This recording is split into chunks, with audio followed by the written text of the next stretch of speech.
Ya. Ada kawan saya seorang ya, dari Indonesia ya. 1,5 tahun PhD Pak. Ya. Jadi berapa lama PhD itu tidak, itu yang penting adalah apa dalam tesisnya itu. Itu pun selepas habis tesis itu diletak di mana Pak? Di library. Tidak akan dilihat sehingga hari kiamat. Ya, tak ada yang lihat Pak. Orang gila aja yang lihat ya Pak. Jadi apa problem statement? Ini problem statement. Ada keperluan untuk satu solar collector yang perlu beroperasi tanpa tangki di atas. Dan juga itulah dia bilang. Apa yang saya perlu buat? Saya kata, saya tulis hipotesisnya. Saya rasa agent hipotesis salah ya Pak. Okey, kita tulis hipotesisnya. Hipotesis bermaksud apa? Sesuatu yang kita akan lakukan, apa yang kita akan lakukan. Contoh sini. A hypothesis is worded as a prediction about apa yang akan berlaku jika kita tukar something dan kita buat gini. If, then dengan because. Jadi kita buat gini ya Pak. Kita kata ini problemnya ya Pak. Problemnya. Matahari tak dapat menyinar, tangki mengacau ya. Si bapa tidak dapat mandi dengan baik. Si isteri tidak dapat membasuh, penuh dengan kotoran-kotoran, tiba airnya tidak panas ya. Okey. Kita mau begini.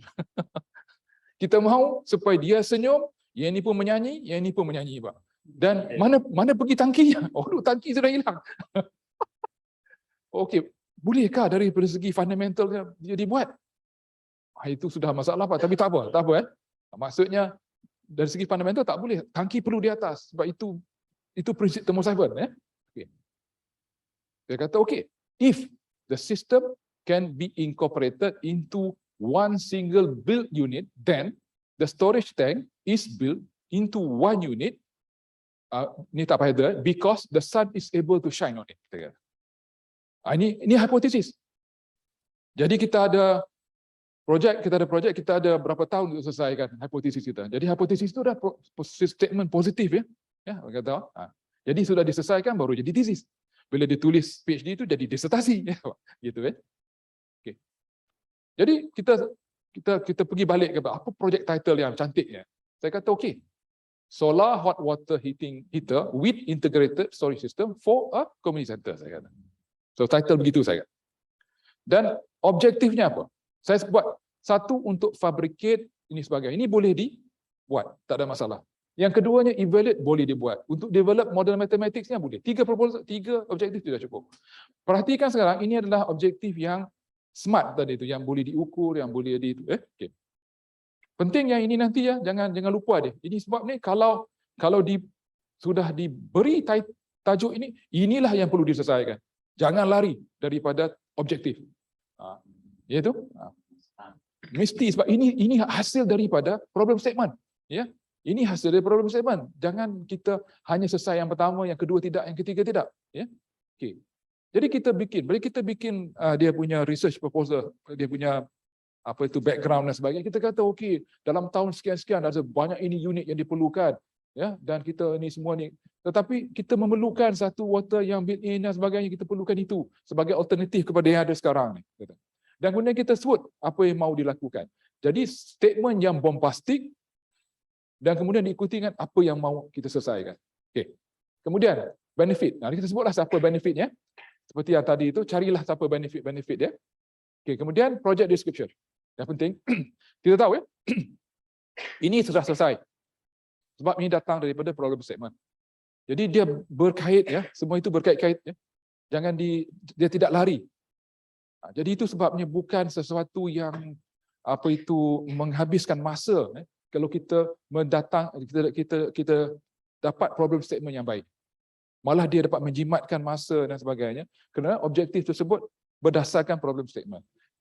Kemudian kita ada metodologi yang pasti ya, ada kena-mengena dengan problem statement tadi itu, dengan objektif, kemudian aktivitinya dan milestone-nya. Jadi ini 4 kaedah.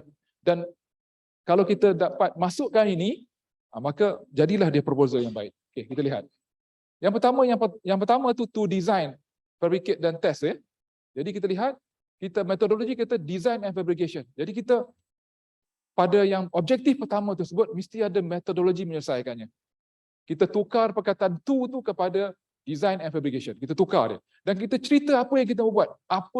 Kalau kita mau letakkan equipment yang baru untuk mengukur, kita sebut new, dan apa kaedah-kaedah ASTM atau sebagainya ya, yang kita perlu gunakan untuk menyelesaikannya. Jadi selepas tu, masih lagi dalam objektif yang pertama, kita lihat apa aktiviti yang perlu dilakukan. Pertama, kita perlu ini. Yang kedua, kita perlu develop teori dia. Bagaimana kita boleh buat teori. Jadi ini sebenarnya termasuk dalam aktiviti yang mencapai kepada objektif pertama. Akhirnya, milestone pertama adalah completion untuk objektif pertama. Jadi kita lihat ya, kita recap balik. Satu, kita ada spesifik objektif. Kedua, kita ada metodologi untuk mencapai objektif tersebut dengan aktiviti yang kita ada aktiviti yang dan akhirnya kita capai yang pertama tu. Begitulah dilakukan untuk yang kedua dengan yang ketiga. Jangan banyak sangat objektifnya, 3 sudah cukup ya.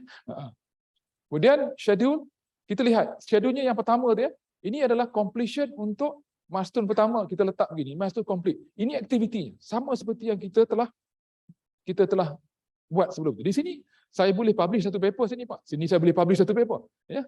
Kalau kita buat research kan, kita sudah boleh plan apa yang kita nak publish. Ya. Kemudian kita pergi kepada bajet dan kita pergi, contohnya untuk research activity yang pertama kita ni, yang pertama 2 aktiviti ni masing-masing ada nilai-nilai nilai-nilai keuangannya, sebab kita nak mengatakan kepada pemberi dana, saya mahu banyak ini keuangannya. Ya, jadi itu tujuan. Jadi setelah itu, ini adalah konvensional ya, yang itu. Jadi akhirnya dia jadi macam ini Pak. Seperti begini. Jadi di mana tangkinya Pak? Tangkinya sebenarnya ada di atas. Di sini. Sorry Pak. Di sini tangkinya. Ada dia tangkinya. Dia tak boleh Pak, dia mesti ikut prinsipnya. Gitu ya, tangkinya di mana Pak? Di dalam tu. Dalam bumbungnya. Ini kalau mau mati Pak harus dibuka bumbungnya ya Pak. Ya. Oh boleh Pak, nanti susah mau mati Pak. Dan itulah ya proposal saja daripada tadi ya. Jadi saya dah tunjukkan apa yang perlu ada dalam research proposal dan macam mana daripada problem statement kita boleh buat proposal tersebut. Ya, itu ya. Okey. Ada soalan? Kita beri aplaus untuk Profesor Kamaruzzaman.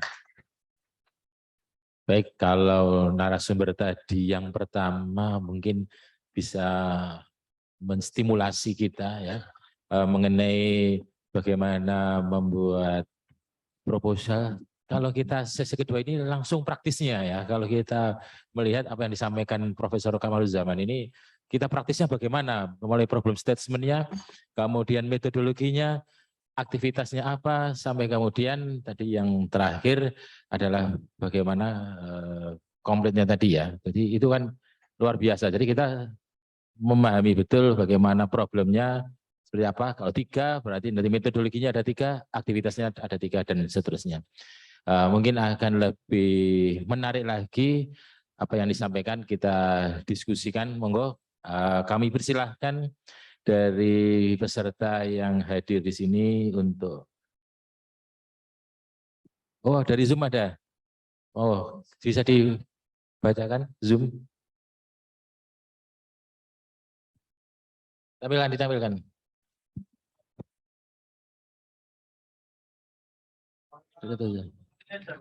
Oh, Sazana dari Elektro Umsida, apakah kaidah-kaidah riset proposal ini sama antara grant maupun iya.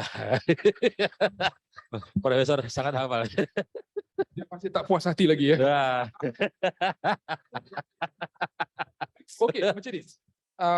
Saya ada presentation kalau mau ya Pak, mengenai apa perlu ada dalam PhD. Saya boleh bagi secara presentation sebelum saya pulang. Jadi kalau boleh dipanggil siapa yang belum ada PhD, saya boleh kasih cara untuk buat PhD dan apa yang perlu ada dalam PhD. Dan juga secara sistematiknya menyelesaikan. InsyaAllah saya boleh beri itu. Kerana itu PhD ni ya Pak, dia kalau kita kata apa PhD ya, jadi PhD itu apa? Jangan anggap PhD sesuatu yang tak boleh capai Pak ya. Seperti yang saya katakan tadi, masa lama sesuatu PhD itu tidak menentukan dia baik atau tidak. Ya, dia adalah apa yang dia capai semasa dalam dia membuat PhD-nya. Jadi kalau saya rasa ini topik yang agak ini, kalau diberi satu kuliah yang agak berlainan, saya boleh beri yang itu. What do you need? What is a PhD all about? Jadi ada cara sistematik untuk menyelesaikan. Ya.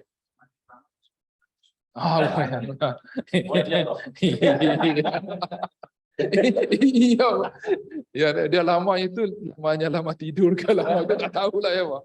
Banyak tidurnya, Bro. Ya, tapi tidur seorang ilmuwan itu dia berfikir Pak. Jadi itu termasuk juga tu. Ya saya okey tu Pak. Bolehlah nanti kalau saya ni apa ni? Pak apa ni ibu apa tadi namanya? Jadi pertanyaannya, boleh ya Mas, datang. pertanyaannya. Ya itu. Pertanyaannya ditampilkan.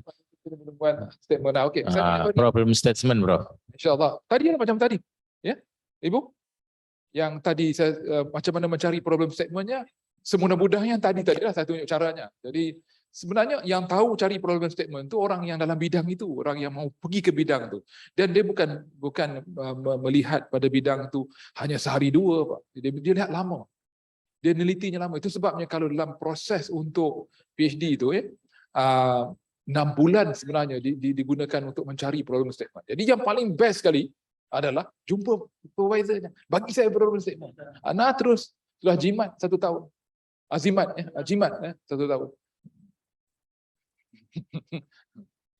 Tak perlulah ini PhD ini bukan apa-apa, itu pembuka pintu saja ya Pak. Lepas PhD itu yang penting. Yang penting itu dia. Kalau ada yang mungkin graduate daripada Oxford ke Cambridge, kalau lepas PhD tak buat apa-apa, tak jadi apa juga. Ya Pak. Ya. Itu sajalah Pak. InsyaAllah Bu kalau mau himpunkan siapa yang mau dengar mengenai what is a PhD all about dan cara untuk mendapatnya, bolehlah jumpa saya dan saya insyaAllah akan berikan sama. Kalau masa diizinkan lah, masa pun. Di sini banyak mahasiswa PhD student, Prof. Boleh sekali. Jangan cerita ya, tapi itu ya. Tapi secara apa dia PhD ya? Ada 3 perkara yang perlu ada dalam PhD. 3 perkara. Perkara pertama adalah mesti ada istilahnya dalam bahasa Inggeris, saya sebut, izinkan saya. Addition to the existing knowledge database. Penambahan kepada pengkalan data yang sedia ada. Pengkalan data ilmu yang sedia ada. Jika dia tidak ada tambahan, itu bukan PhD. Dia novelty, dia inovasi saja. Tetapi perlu ada tambahan dalam corpus, dalam korpus ilmu itu. Dia perlu ada penambahan. Kalau lautan itu merupakan jurnal-jurnal, proceeding dan sebagainya, ada dalam itu disebut sesuatu yang orang belum selesai. Kalau lihat dalam mana jurnal ya, yang baik ya, bahagian conclusion itu akan ini belum dibuat lagi. Jadi sebagai pelajar PhD selalu dia akan lihat begitu. Oh, belum buat lagi. Jadi dia boleh teruskan. Jadi dia perlu datang dengan apakah dia yang ada dalam lihat dalam pengkalan data ilmu.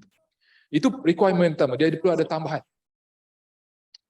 Dan sebenarnya bila dia dapat tambahannya itu, maka dia akan datang dengan problem statement. Dan kemudian dia akan datangkan dengan hipotesisnya. Dia akan datang dengan objektifnya. Dia akan juga mesti beri skop kerjanya. Dia tidak boleh selesaikan semua. Kalau katakanlah ya, contoh ya, kalau saya ada saya mau ya, saya mau dalam ni, saya mau cahaya dari luar. Tetapi tidak ada cahaya ni, cuma cahaya secara tiruan, maksudnya daripada lampu. Saya mau buat jendela. Tetapi masalahnya jendela saya buat nanti bukan memasukkan sahaja cahaya, akan memasukkan panas. Saya tak mau panas. Saya mau cahaya saja. Jadi saya pun pergi lihat dalam korpus ilmu, adakah jendela jenis ni Pak? Contohnya pergi tengok jurnal ni, pergi lihat ini, lihat ni. Sekarang kita ada internetnya, lihat internetnya. Ada agak orang yang apa ni? Adakah jenis jendela begitu? Dan kita kata, okey, jendela tersebut ada, tetapi macam mana cara nak selesaikan? Jadi saya selesaikan. Jadi saya kata dan saya datang dengan problem statement, saya kata there is a need, ada keperluan untuk mencipta, untuk menghasilkan satu jendela yang boleh memberi cahaya masuk, tetapi dalam masa yang menahan haba. Jadi saya pergi lihat-lihat, oh ada jenisnya. Jenisnya ada macam double facade window, gitu. Contohnya. Dan di situ saya datang dengan problem statement, kemudian saya datang dengan objektif. Pertama, saya mau bikin model matematiknya. Yang kedua, saya mau bikin eksperimennya. Kemudian saya mau bikin kepada teknoekonomiksnya contohnya. Ada ekonomiksnya tidak. Dan seterusnya. Dan kemudian itu kita bikin metodologinya, kemudian kita bikin apa itu yang pertama. Jadi itu pertama, mesti ada penambahan ilmu. Yang kedua, mesti ada elemen perbandingan. Kenapa?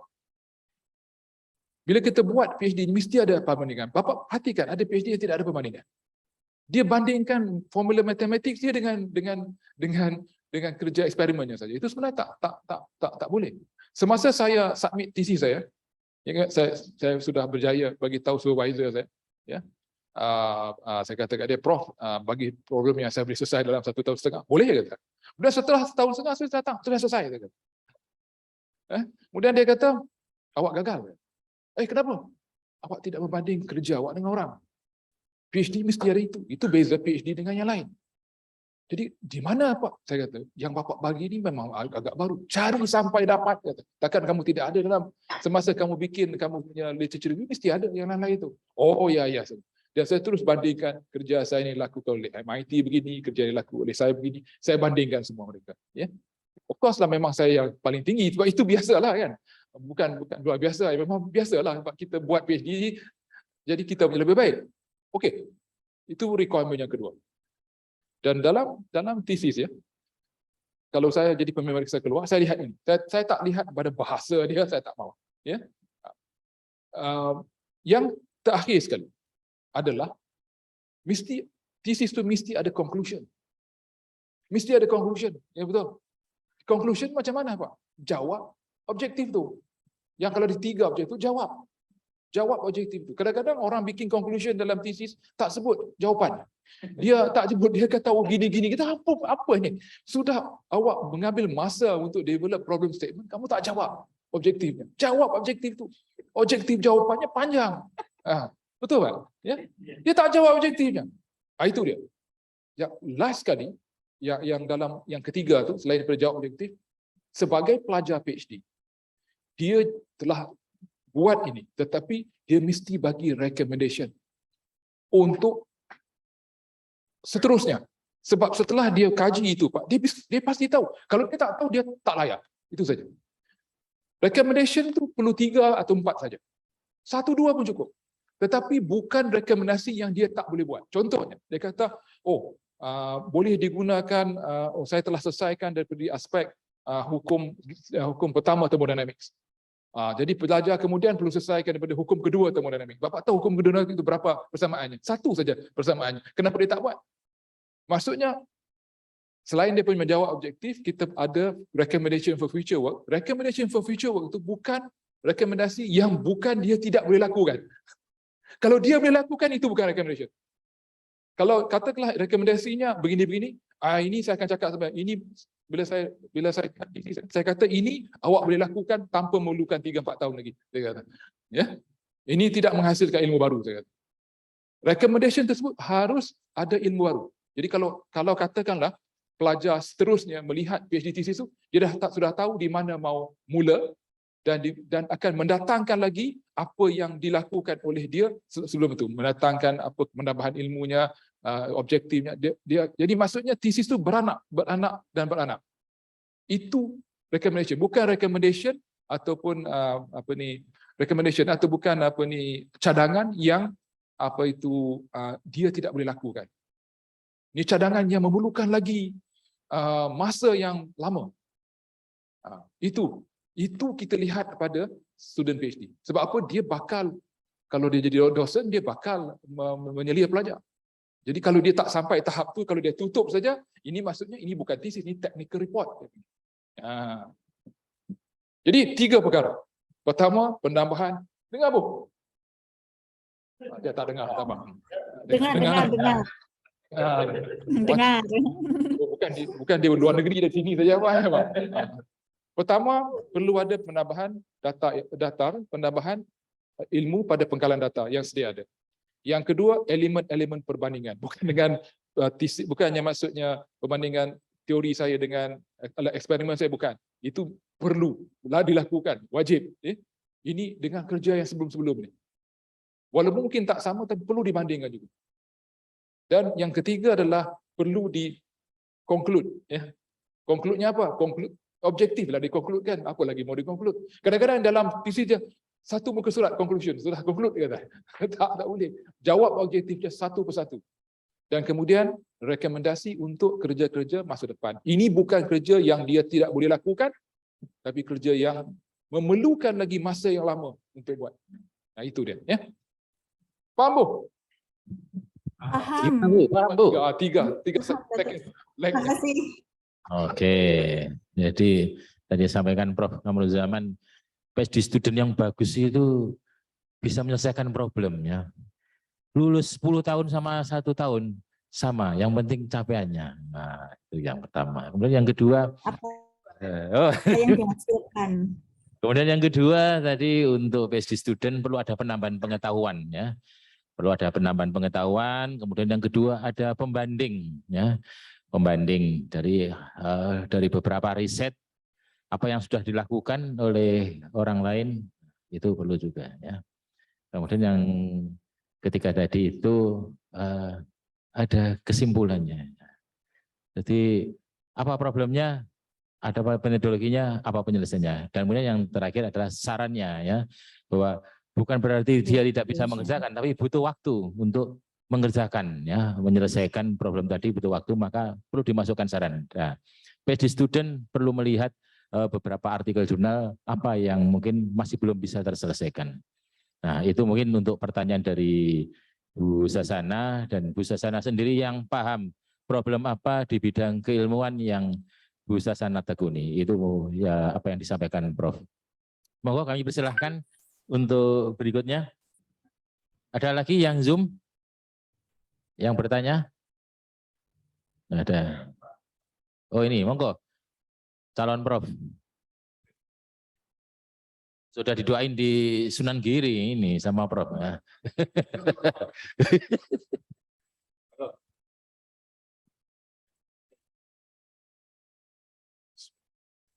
Yang pertama, apakah objektif itu poinnya harus sama banyak seperti rumusan masalah, problem.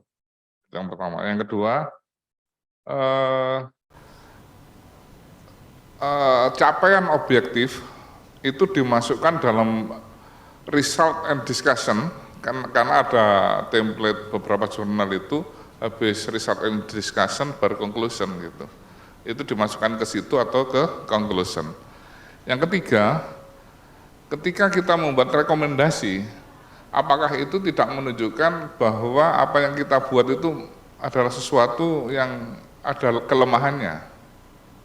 Terima kasih. Pertama, jangan tunjuk kelemahan tesis kita ya Pak. Ya, itu. Saya paham soalan itu. Bila saya baca setengah tesis tu, bila lihat pada problem statementnya macam ada 10 problem yang diselesaikan ya Pak. Jadi problem statement satu saja. Satu saja problem statement. Objektifnya boleh 3, 4 untuk menyelesaikan itu. Jadi tak perlu, sebab kerjanya banyak Pak. Mau bikin modelnya lagi, mau bikin eksperimennya bukan senang Pak. Jadi problem statement satu saja. Problem statement satu. Satu saja. Dia tak perlu banyak. Itu dan apa ni, kita perlu bijak memilih topik ya Pak. Jangan topik yang akhirnya kita tahu tak akan capai. Tapi bila sesuatu kita buat, saya pernah satu cerita ya, okay. Ada satu student saya ya. Dia buat satu solar cell yang agak canggih, solar cell tersebut, solar cell yang dia buat itu pasti ya, sel suria tersebut memang lebih daripada, sepatutnya lebih daripada 15% sehingga kepada 18% selnya dengan single junction ya. Tetapi dia tak dapat. Dia datang jumpa saya, dia kata tak dapat. Jadi problem statementnya sudah siap. Ini sel ini yang terbaik, sekian. Kata. Kalau dilihat pada single junction begini dengan menggunakan bahan ini yang terbaik sekali keadaan. Okey, tapi dia tak dapat. Kemudian dia datang jumpa saya, okey kenapa tak dapat? Saya pun tak tahu kenapa tak dapat. Kemudian saya dapati satu, mungkin Bapak ingat yang saya tunjuk tu wafer yang digunakan untuk membuat solar cell tu, mungkin ada masalah dengan wafer ni saya kata. Jadi TC lepas tu dia kaji wafernya, dia dapati masalah pada wafer tersebut.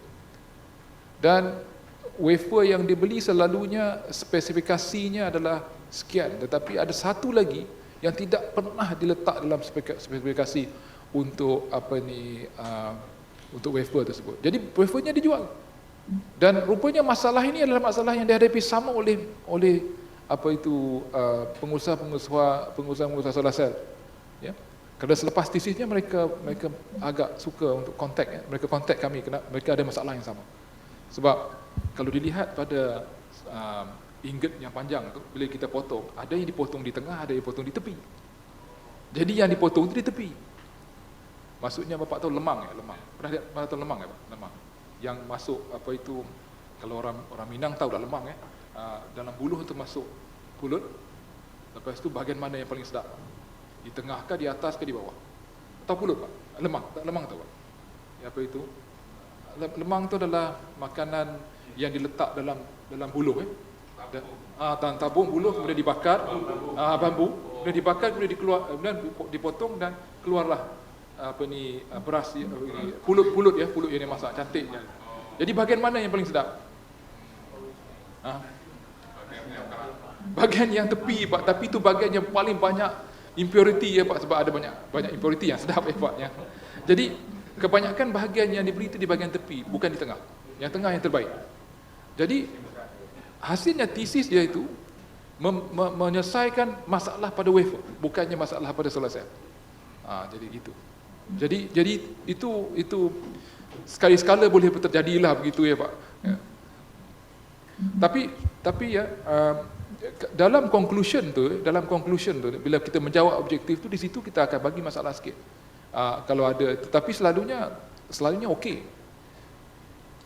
Saya faham yang Bapak kata tu kadang-kadang biar conclusionnya ada masalah yang perlu diselesaikan, tapi itu dalam rekomendasi. Dalam rekomendasi itu perlu diberitahu. Tetapi kalau perkara itu boleh diselesaikan ketika itu, tak boleh dijadikan recommendation. Dia perlu masa lagi untuk buat. Dia perlu lagi melalui proses tu. Masa penelitiannya diperpanjang lagi. Baru boleh jadi ini. Saya pernah kalau saya periksa tesis ya, ada setengahnya bagi 5, 6 ataupun recommendation, saya akan pangkah mana yang saya rasa dia boleh buat sekarang. Gitu. Bukannya, maksudnya dia perlu masa untuk buat. Gitulah. Satu lagi, dia cari hipotesis yang bukan cari hipotesis yang bukan nol Pak. Cari hipotesis yang boleh diselesaikan. Jangan selesaikan problem yang tak boleh selesai. Bukan objektif kita, bukan Allah tidak mengendaki kita untuk begitu. Ayo satu kali lagi silakan Bu Ati.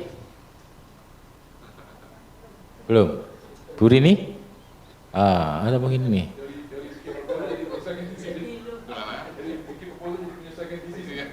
Pak Arasi. Silakan tanya Pak Arasi.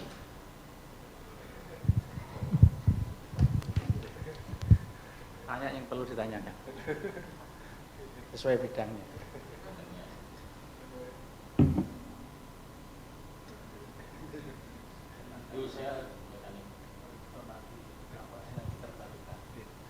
Assalamualaikum warahmatullahi wabarakatuh. Saya dulu sempat jalan-jalan ke UKM, Prof. Itu kenalnya sama Pak Edi Herianto. Magelan. Iya, karena dulu disertasi saya tentang fuel cell. Nah, terus sempat ketemu sama Pak Ahmad Hudoli. Ya, dulu seri juga Prof ya. Oh, okay. Ya, tentang apa? Solar energi. Gitu. Itu campur elektro, ada teknik mesin juga ya Bro. Kebetulan saya yang teknik mesin.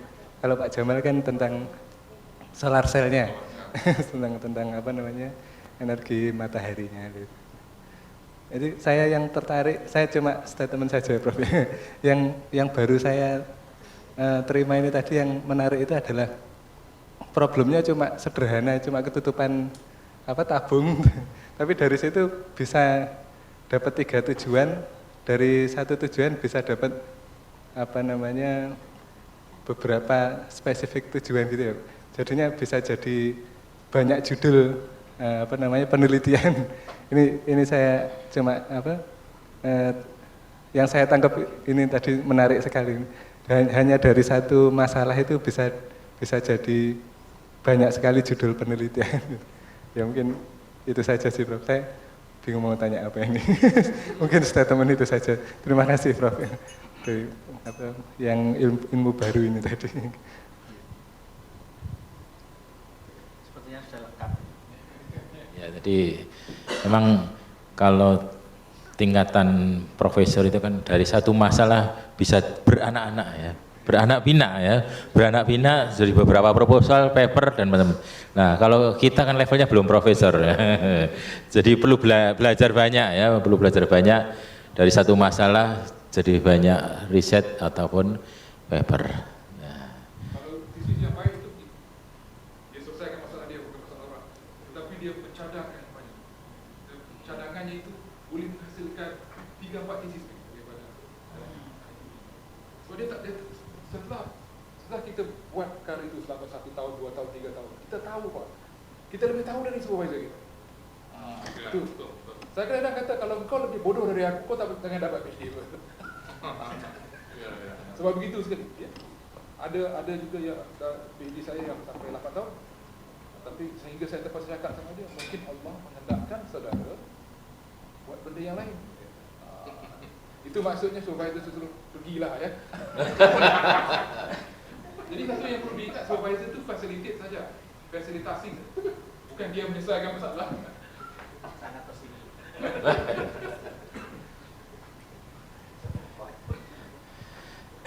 Ya, mungkin ada lagi yang bertanya di Zoom ada? Pak Irwan mungkin ada yang ditanyakan?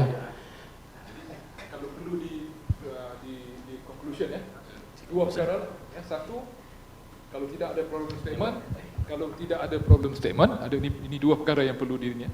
Kalau ada 2 problem, kalau tidak ada problem statement sampai 10 tahun pun tak selesai. Ya, itu. Yang keduanya, kalau Allah menghendakkan membuat benda yang lain, buatlah yang lain. Itu. Ya.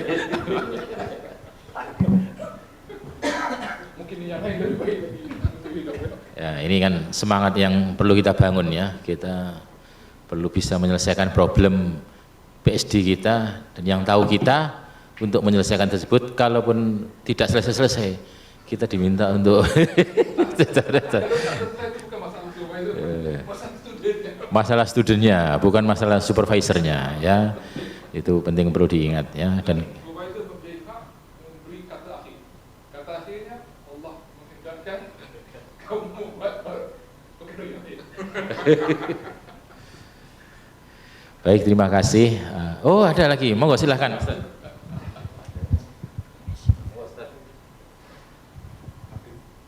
Terima kasih Prof. Kamaruzzaman. Salam kenal Prof.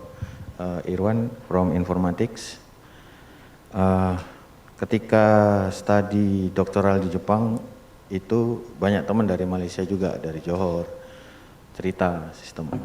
Nah, first of all saya mau tanya, risetnya Prof di bidang fotovoltaik PV ya, itu apakah masih still any debate about what is your background of your education? Because based on experience, apakah funder who give the funding itu look our background research. I'm sorry, not a background degree, because my background is informatics, but actually my research 40% is about electrical. So, do you have any opinion about that? Okay, so that's the first one. The second question, sorry. So, what about in Malaysian government research scheme? Is I see you have many experience to implement research in Indonesia, so I bet you must have know about our system research in Indonesia. So, there is any big difference about the research in Malaysia, the funding from government? Maybe you have story about it. It's not out of topic, but I think it can be related. Thank you, Prof. Jazakallah khair. Soalan yang kedua tu nanti repeat ya. Yang pertama tu saya jawab dulu, saya repeat soalan yang kedua. Saya tak tangkap yang kedua tadi. Okey, background saya. Background saya jurutera teknik mesin. Saya selesai bachelor saya tahun 85. Dalam teknik mesin ni, dia ada 3 bidang yang besar, 3 core bidang dia. Yang pertama yang manufacturing. Yang manufacturing itu daripada manufacturing system dan manufacturing process. Itu yang pertama. Yang kedua adalah kinematics, iaitu vibration, product development dan sebagainya. Itu kalau produk yang dihasilkan ataupun kereta yang dibuat tu perlulah stabil dan sebagainya gitu. Produk pun begitu juga, ya. Yang ketiga adalah sains berkenaan dengan haba. Dipanggil sains terma. Bidang saya sains terma. Bila saya buat PhD dan master saya buat kebanyakannya sains terma. Thermodynamics, fluid mechanics, heat transfer. Dalam heat transfer tu ada conductive heat transfer, ada convective heat transfer, dia ada juga radiative heat transfer. Jadi saya tak boleh lari daripada ini. Walaupun bidang saya buat tu fotovoltaik, saya lihat kepada apa? Saya lihat kepada manajemen haba-nya. Ya. Itu sebab saya buat satu sistem yang baru saya panggil photovoltaic thermal collector, sebab saya lihat kepada bagaimana nak menghilangkan haba yang ada pada situ supaya kecekapannya naik. Itu dia. Jadi saya tak lari Pak dari bidang saya. Walaupun saya buat macam-macam ya, tetapi asas saya, fundamental saya adalah heat transfer. Heat transfer tu boleh dari skill continuum, boleh dari skill continuum mechanics, boleh dari segi continuum mechanics yang biasa saya buat, ataupun dari segi quantum mechanics. Kedua-duanya itu masih lagi dalam bidang dalam core bidang yang sama, iaitu thermal sciences. Jadi saya tak lari situ. Malah kalau lihat semua kertas-kertas kerja saya, selain daripada melihat kepada kecekapan, saya juga melihat kepada perkara-perkara berkenaan dengan heat transfer. Malah bila saya menambahkan nanofluids kepada peranti-peranti solar ini, saya menggunakan ilmu heat transfer saya. Itu saya tak boleh lari. Sebab kadang-kadang kita ni kalau sudah umur dah tua, belajar yang baru ni susah Pak. Tetapi yang lama tu kukuh. Yang kukuh yang lama tu masih banyak lagi boleh menyelesaikan masalah. Bapak kadang lihat kenapa dalam teknologi elektronik yang membuat research berkenaan dengan menyejukkan komputer dan sebagainya, itu orang mechanical.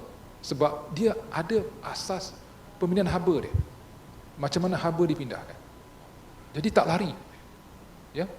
Jadi orang yang bikin elektronik, contohnya bikin electricity, ya, dia tidak lari daripada apa yang dia ketahui, daripada asasnya itu. Walaupun dia buat kalau dia buat microelectronics ke, kalau dia buat electrical power ke apa, dia tidak akan lari daripada itu.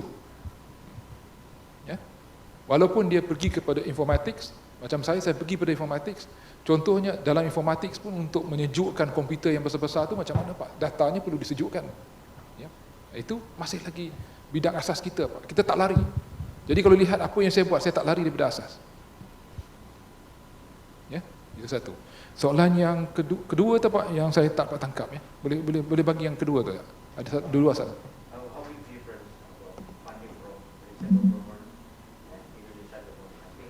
Okay. Saya mungkin nasib saya baik ya Pak, sebab ketika saya graduate tahun 80-an, kemudian saya jadi pada tahun 90-an saya sudah jadi akademik. Funding tu tak sukar bagi saya, ya. Jadi saya oleh kerana tak sukar tu saya mempunyai ramai student. Hampir 100 PhD student yang sudah graduate, ya, begitu. Jadi itu memang nasib lah, ya. Bukan nak kata apa, itu Allah bagi lah Pak, ya. Saya tak tahu nak jawab apa lagi Pak, ya. Itu saja. Itu sebab kebanyakan dana-dana tu di Malaysia tu saya boleh dapat. Dan saya gunakan kaedah itu saja Pak. Saya tidak bagi peluang kepada mereka yang baca apa itu proposal saya tak faham, itu saja.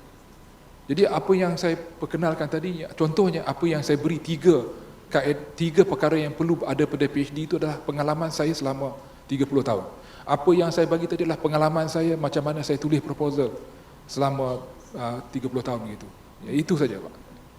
Tapi saya kadang-kadang bersyukur ya yang kita ada itu. Kalau kadang-kadang tentu saya perhati juga rakan-rakan saya daripada universiti di Bangladesh di susah dapat funding tu, ya. Tapi itu sebabnya kalau dikatakan apa perkara yang sebab saya sudah bersara wajib tahun ini sebab umur saya 60. Sekarang saya dalam kontrak, ya, dengan Universiti Kebangsaan. Tapi bila dikatakan apa perkara yang dulu yang kalau saya boleh hidup kembali dulu, ya, apa perkara yang saya rasa saya tertinggal, yang saya mahu, ya, kalau masa tu ditukarkan ke belakang balik, ya. Dua perkara Pak. Satu, saya akan tanam pokok durian banyak-banyak. Pokok durian, ya. Saya akan tanam banyak-banyak pokok durian. Saya tak buat. Saya hanya tanam durian setelah umur saya 60. Jadi saya ada lagi mungkin lagi berapa tahun nak makan hasilnya. Sepatutnya dulu saya tanam masa umur saya 30-an saya sudah tanam durian, ya Pak. Itu satu. Yang keduanya adalah saya tidak pergi sabbatical. Saya tidak, walaupun peluang untuk pergi sabbatical tu ada, saya tak pergi, saya tak pernah ambil sebab saya terlalu sibuk dengan melihat kepada student, dengan pentadbiran saya, dengan dengan research grant saya terpaksa mentadbir mereka, ya. I have to manage them. So it is difficult for me to go to sabbatical. If I go to sabbatical, I probably come up with something new, yeah. But I don't have that chance. Walaupun saya dalam panitia yang meluluskan sabbatical orang lain, ya, tapi saya sendiri tak pergi. Dan setelah berasa nak pergi itu sudah umur 58. Jadi tak dibenarkan sudah 58, ya. Sebab bila kita pergi sabbatical tu servis kita disambung. Dan disambung tu sambung lagi 7 tahun. Jadi apa guna pergi? Kalau kita yang muda macam bapak ni pergi ke tempat sabbatical yang paling baik sekali, contohnya ke Amerika ataupun pergi, jangan tak pergi. Sebab Jepang ke mana ke, pergi dan cari baru, ya, ilmu baru, ya. Sebab itulah yang saya rasa kalau saya diberi peluang untuk tetapi memang nasib saya mungkin baiklah dari segi funding tu setiap tahun saya dapat. Student tu sebab fundingnya ada, studentnya boleh dibayar.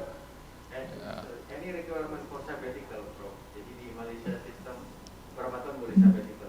Dia setelah confirm kerja, sudah confirm kerja, anytime you boleh sabbatical. Tak ada masalah.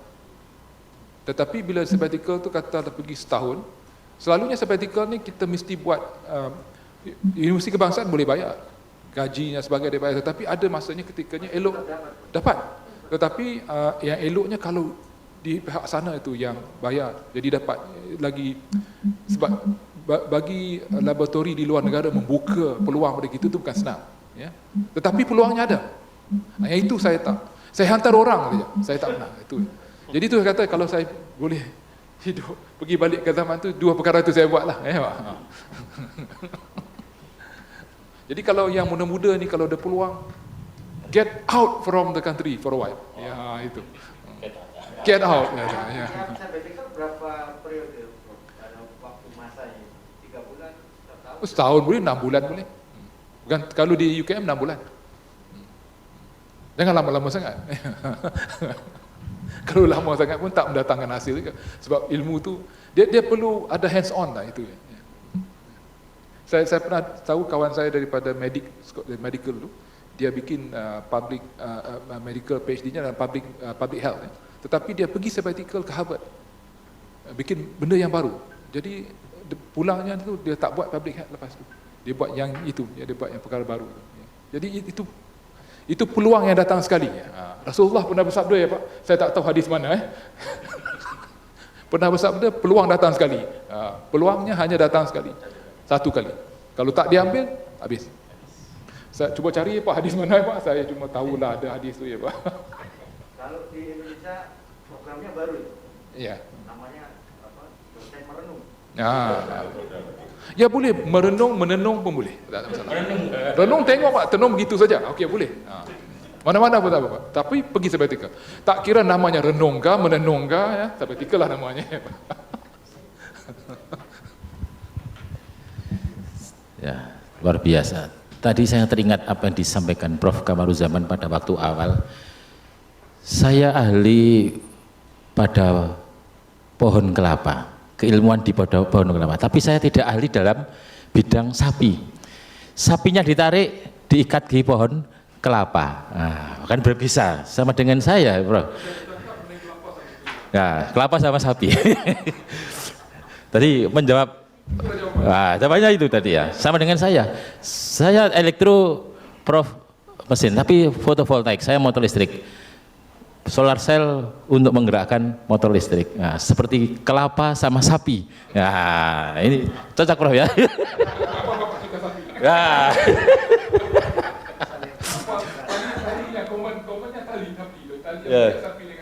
Ya. Tadi itu ya, walaupun mesin elektro bisa jadi sama ya, sama kelapa sama sapi. Nah, jadi tetap bisa. Wah, dari renung kan bisa disambung-sambungkan ya, walaupun tidak ada roadmap tetap jalan. Nah.